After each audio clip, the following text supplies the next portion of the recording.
안녕하세요. 국민연금 서울남부지역본부 노후준비 전문 강사 허성복입니다. 네, 안녕하세요. 국민연금공단 서울 북부지역본부 노후준비 전문 강사 강민재입니다. 반갑습니다. 우선 네, 오늘 대인관계에 대해서 하신다고 했는데 네 맞습니다. 구체적으로 대인관계에서 어떤 부분에 대해서 오늘 강의를 해주실 예정이신가요? 네, 오늘은 이제 MBTI 요새 2030 세대들한테 MBTI가 굉장히 핫하지 않습니까? 맞습니다. 네, 굉장히 어떻게 보면 이슈가 되고 있고 신드롬이 되고 있고, 그런데 이 MBTI가 단순히 2030 MZ세대뿐만 아니고 이제 신중년 세대에게도 필요한 이유를 이제 하나씩 말씀을 드리려고 해요. 아, 그렇군요. 네. 저는 사실 MBTI를 주변에서 하는 사람들 굉장히 많더라고요. 네, 근데 그렇죠. 저는 한 번도 안 해봤어요. 아, 그러세요? 네, 제가 그 기대에 부응하도록 열심히 그렇게 보도록 할 거고요. 우선 제가 강의를 하다 보면은 MBTI 무슨 약자인지 궁금해하시는 분들이 많으시더라고요. 그래서 MBTI 같은 경우는 이제 마이어스-브릭스 타입 인디케이터라고 해가지고 네, 어려워 보이는데 어렵지 않습니다. 그래서 마이어스와 브릭스가 사람 이름, 엄마하고 딸이에요. 네, 엄마하고 딸이어서 마이어스가 딸, 브릭스가 엄마. 아, 그리고 저는 멘탈인 줄 알았어요. 네. 그래서 멘탈 쪽으로 들었죠. 그렇진 않고요. 그래서 마이어스와 브릭스가 함께 만든 이제 심리 유형 검사다, 타입 인디케이터다라는 이제 뜻으로 되어 있고요. 그렇군요. 이 MBTI 검사는 전 세계 100대 기업 중에 98개 이상의 기업에서 활용하고 있을 정도로 심리 유형 검사 중에서는 제일 어떻게 보면 선호도가 높은 검사다라고 말씀을 드릴 수가 있을 것 같고요. 아까 말씀드린 선호라는 개념에 대해서 한번 말씀을 드려보도록 할게요. 네. 내가 선호한다, 좋아한다, 좀 더 끌린다 네네. 라는 개념이거든요. 어. 그 말인즉슨 어떤 게 더 좋고 어떤 게 네. 나쁘다 라는 게 아닙니다. 그래서 한번 좀 예를 한번 드려볼게요. 네네. 혹시 강사님 후라이드 치킨하고 양념 치킨 있습니다. 둘 중에서 어떤 치킨을 더 좋아하실까요? 사실 저는 양념이요. 아, 둘 중에서 양념이다 네, 양념을 라고 말씀을 해주셨고요. 도심권인 서울에서 생활하는 거를 좀 더 선호하시는지, 아니면은 이런 부안 같은 곳에서 전원 생활하면서 생활하는 걸 선호하시는지 한번 말씀 들을 수 있을까요? 그건 확실합니다. 저는 도시가 좋습니다. 아, 네. 이렇게 확실하게 말씀해 주셔서 감사합니다. 선호한다 라는 개념은 편하고 자연스럽고 익숙하고 아무 생각 없이 한다라는 개념이라고 보시면 되고, 네. 이제 비선호, 뭔가 좀 불편하고 어색하고 좀 신경이 쓰이고 다소 서툴고 시간이 조금 더 걸리실 수가 있어요. MBTI에서도 보면은 보통 이제 둘 중에 하나를 선택하는 걸로 문항이 이루어져 있는데, 익숙한 쪽을 선택했다 하더라도 반대쪽 것도 아예 안 되는 건 아니에요. 어떻게 할지 모르겠다 하시는데 그냥 그럴 때 평상시에 조금 더 선하고 그냥 끌리는 대로 선택하시고, 지금 선호라는 걸 한번 실습해 보셨듯이 어떤 게 좋고 나쁘다, 옳고 그르다 이런 걸 확인하는 검사가 절대 아니고요.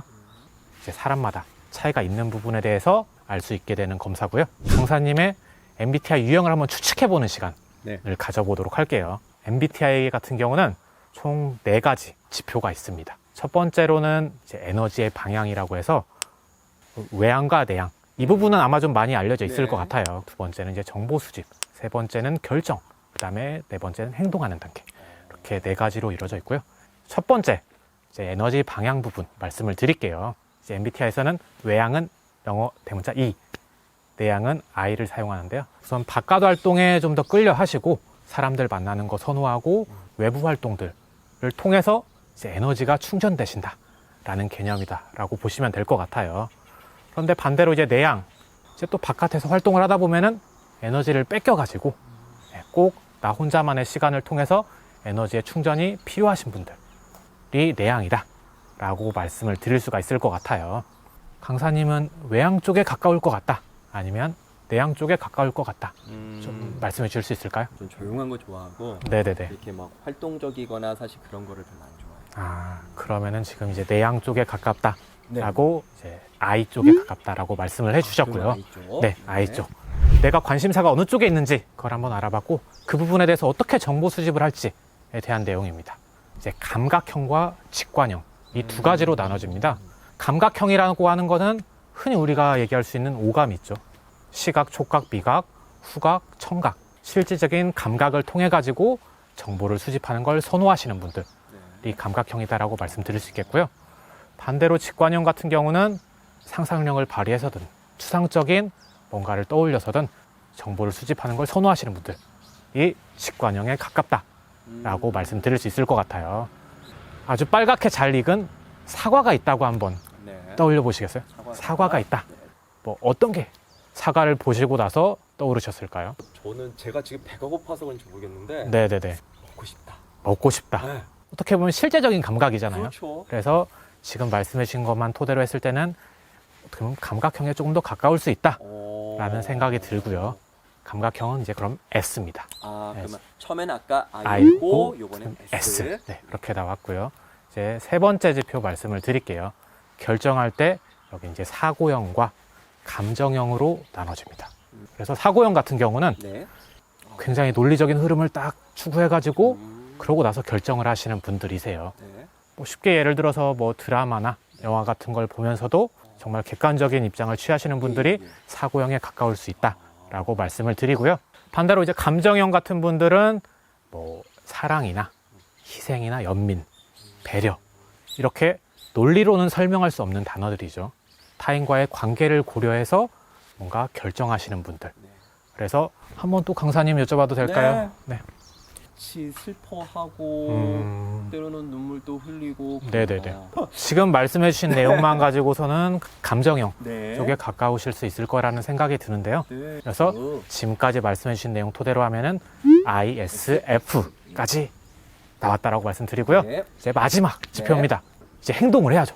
행동을 하는 단계입니다. 음. 판단형과 인식형 이 두 가지로 나눠집니다. 판단과 인식. 네, 맞습니다. 그래서 판단형 같은 경우는 우선 뭔가 행동을 할 때 굉장히 계획적으로 계획을 잘 짜가지고 네. 행동하시는 분들, 또 등산을 한다. 네. 정상까지 최단 거리 갈 수 있는 거를 계획을 짜가지고 네. 올라가시는 분들이 판단형이다 라고 말씀드릴 예. 수 있겠고요. 네. 이제 반대로 인식형 같은 경우는 네. 이제 계획이 없습니다. 계획을 짜는 거를 익숙하지 않으신 분들이죠.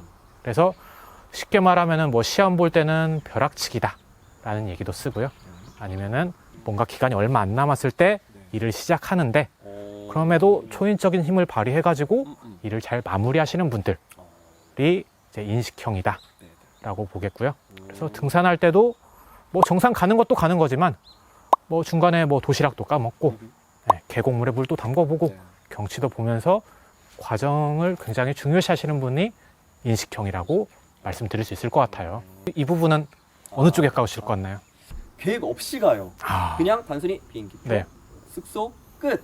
인식형 인식형인 쪽으로. 것 같아요.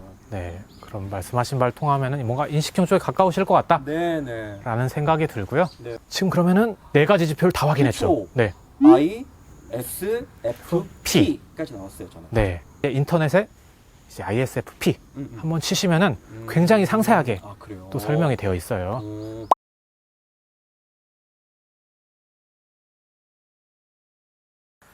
신중년 세대하고 MBTI 관련성이 있어서 이렇게 얘기를 하고 있는 걸까라고 궁금해하시는 분들 있으셨을 텐데 그 부분에 대해서 한번 말씀을 드려볼게요. 아, 시그모이드 곡선이라는 걸 통해서 설명을 드릴 텐데요. 이제 생물의 생장 곡선을 네, 시그모이드 곡선으로 표현을 하는 경우가 자주 있습니다. 네. 생물이 생장할 때 이제 S자를 그린다. S자. 네, 라는 얘기를 많이 하거든요. 네. 지금 MZ세대, 2030 세대 분들 있잖아요. 그런 시기는 이렇게 성장하는 시기여서 그럴 때는 어떻게 보면 MBTI에서 본인의 강점을 계속 활용해 보시라 라고 말씀을 드릴 수 있을 것 같아요. 반면에 이제 신중년 세대 분들이 있으시잖아요. 신중년 세대 분들은 이 시드모이드 곡선상에 약간 한 40대 후반 50대가 되면은 약간 정체기를 맞이합니다.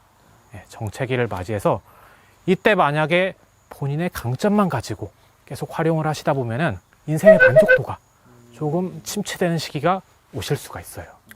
강점은 강점대로 살리되 본인의 익숙하지 않았던 부분들을 새롭게 또 해 나가시는 거죠.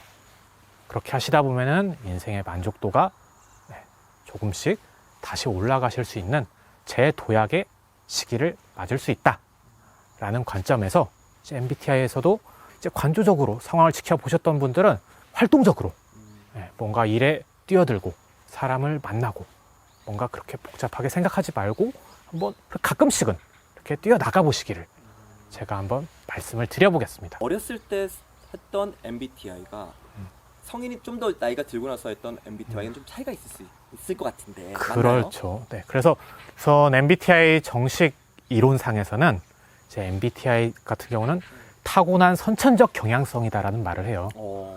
그때그때 순간순간에 내 선호하는 것들은 조금씩 변화가 될 수는 있지만 선천적인 자체, 그 MBTI 유형 자체는 네. 변화하지 않으니까 결국에는 내 선천적인 유형을 찾아보자 라는 게 검사의 핵심입니다.